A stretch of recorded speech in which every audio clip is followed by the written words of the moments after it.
لاپتہ افراد کے کمیشن کے سربراہ ہیں، کسی اور ملک میں ہوتے تو وہ اس وقت جیل جا چکے ہوتے۔ اب اس سب کے اندر Maryam Nawaz back to back اپنے جلسوں کے اندر الزامات عائد کر رہی ہیں، اور انہوں نے کہا ہے عمران خان کو مخاطب کرتے ہوئے کہ فتنہ خان تم نے وزیر اعظم ہاؤس کو بلیک میلنگ کا اڈا بنایا، خاتون کو حبس بے جا میں رکھا، چیئرمین نیب کو ویڈیوز سے بلیک میل کر کے اپنے کیسز ختم کروائے اور نون لیگ پر مقدمات بنوائے۔ اب ظاہری بات ہے طیبہ گل صاحبہ جو ہیں ان کے اوپر بھی بہت سے الزامات ہیں، ان کے اوپر بہت سے شکوک و شبہات کا اظہار کیا جا رہا ہے، اور اس پورے کے پورے معاملے کو بھی ہنی ٹریپ ہی کہا جا رہا ہے۔ آلدو ہنی ٹریپ ہے یا کوئی بھی ٹریپ ہے، لیکن ٹریپ ہونا کیوں ہوئے یہ ایک بڑا اہم سوال ہے۔ اب اس سب کے اندر مسنگ پرسن کی کمیٹی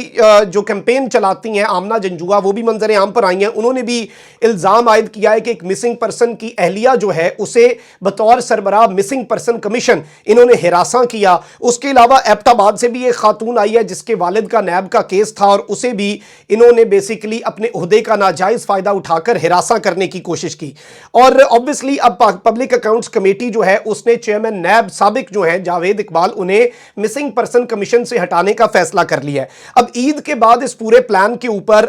انہوں نے عمل درآمد شروع کرنا ہے۔ بشرا بی بی کے حوالے سے اعزاز سید پھر خواجہ آصف نے اس چیز کو نگیٹ نہیں کیا کہ بشرا بی بی کی گرفتاری عید کے فوری بعد یہ کر سکتے ہیں۔ ان کے بھائی کو آلریڈی اینٹی کرپشن پنجاب بلا چکا ہے، اور اس پورے معاملے میں اب یہ نام نہاد جو 3 مہینے سے ثبوت بنا رہے ہیں وہ بشرا بی بی کے خلاف یہ اکٹھے کر چکے ہیں، جو یہ کریٹ کر رہے تھے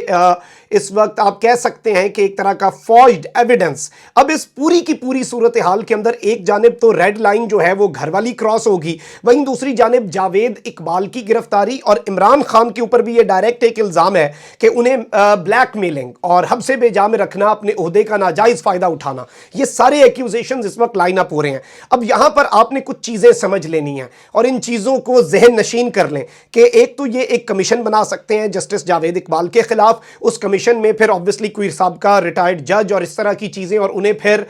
اس وقت میں آپ کو یہ اندازہ نہیں ہے، یہ صرف اور صرف تجزیہ نہیں ہے، یہ معلومات کی بنیاد پر میں آپ کے سامنے چیزیں رکھ رہا ہوں، اور انہیں اس طرح سے جتنا انڈر پریشر لایا جا سکتا ہے۔ اطلاعات یہ بھی ہیں کہ ای سی ایل میں بھی ان کا نام ان قریب ڈال دیا جائے گا۔ اس کے ساتھ ہی ساتھ ہو سکتا ہے کہ بشرا بی بی اور خان صاحب کا نام بھی ای سی ایل کے اندر ڈالیں۔ خان صاحب تو کہہ چکے ہیں ڈالو، میں نے تو ملک سے جانا ہی نہیں ہے، لیکن جسٹس جاوید اقبال کے لیے یہ ایک بہت بڑی پریشر بلڈنگ ٹیکٹک کے طور پر کام کر سکتی ہے چیز۔ اور یہ سارے کا سارا گھیرا کیوں تنگ ہو رہا ہے؟ اب اس گھیرے کے تنگ ہونے کو آپ سمجھیں۔ عمران خان کے خلاف دعویٰ کیا جا رہا ہے کہ جاوید اقبال جو کہ مین فیس تھے، چیئرمین نیب تھے اس وقت، انہیں وعدہ معاف گواہ بنانے کا فیصلہ کیا گیا، اور کسی کو بھی وعدہ معاف گواہ بنانا ہو، پہلا سٹیپ کیا ہے، نمبر 1 سٹیپ کیا ہے، اسے جتنا انڈر پریشر لا سکتے ہیں، اسے اپنے ارد گرد ہر چیز زمین بوس ہوتی ہوئی جب محسوس ہوتی ہے تو وہ جتنا بھی لائل ہو، جتنا بھی جیسا بھی بندہ ہو، اسے توڑنا، اعصاب کو توڑنا، اور اسے ہر چیز اپنے خلاف جب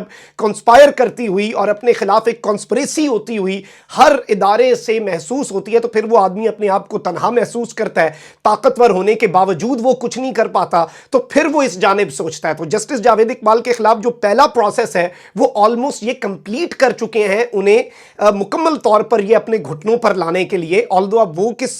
سٹیٹ آف مائنڈ میں ہے یہ چیز تو نہیں کہی جا سکتی، کسی کے اندر تو نہیں جھانکا جا سکتا، کیونکہ obviously نون لیگ ایویں تو نہیں جسٹس جاوید اقبال کے پیچھے پڑ گئی۔ اب طیبہ گل والے کیس میں بھی ایک تو عمران خان صاحب پر الزام ہے، دوجا یہ کہا جا رہا ہے کہ نیب نے جو کیسز بنائے اس میں عمران خان اور ان کے ہیلپرز جو عمران خان صاحب کے ساتھ تھے اس معاملے کے اندر وہ بھی تھے، اور جو ڈائریکشنز دے رہے تھے۔ اس طرح تو پورا نیب کے سارا احتساب کا جو بیانیہ ہے وہ دبردوس ہو جائے گا کہ یہ پولیٹیکل کیسز تھے، یہ کرپشن کے کیسز تو تھے ہی نہیں۔ مین کے جاوید اقبال کو قابو کر کے ایک تو عمران خان کو قابو کرنے کا منصوبہ ہے، میں منصوبہ اس لیے کہہ رہا ہوں کہ یہ اس سے پہلے جتنے منصوبے ہیں ان میں ناکام ہوئے ہیں، بڑی بری طرح سے ناکام ہوئے ہیں۔ دوجا یہ بھی ہے ایک تو عمران خان کو جاوید اقبال کے، آپ یہ کہہ سکتے ہیں کہ جسٹس جاوید اقبال اس وقت وہ طوطا ہے جس میں پاکستان تحریک انصاف کے احتساب کا نعرہ جو ہے اس کی جان ہے، تو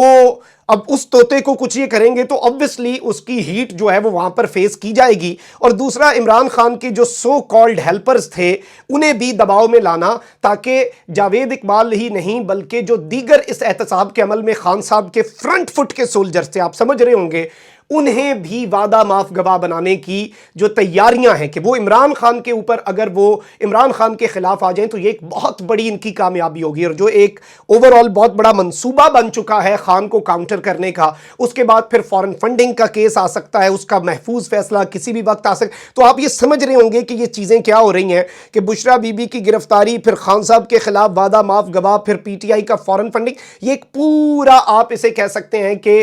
چین آف ایونٹ. اسکرپٹ رائٹر نے اسکرپٹ لکھ دیا ہوا ہے، اس پر عمل کرنے کی کوششیں جاری ہیں. اس سے پہلے بہت سے اسکرپٹ پٹ چکے ہیں، بری طرح پٹ چکے ہیں. دیکھنا یہ ہے کہ اس مرتبہ یہ والا اسکرپٹ کیا کرتا ہے. اپنا بہت زیادہ خیال رکھیں، کامنٹ سیکشن میں رائے کا اظہار ضرور کریں. اللہ نگہبان. پاکستان زندہ باد.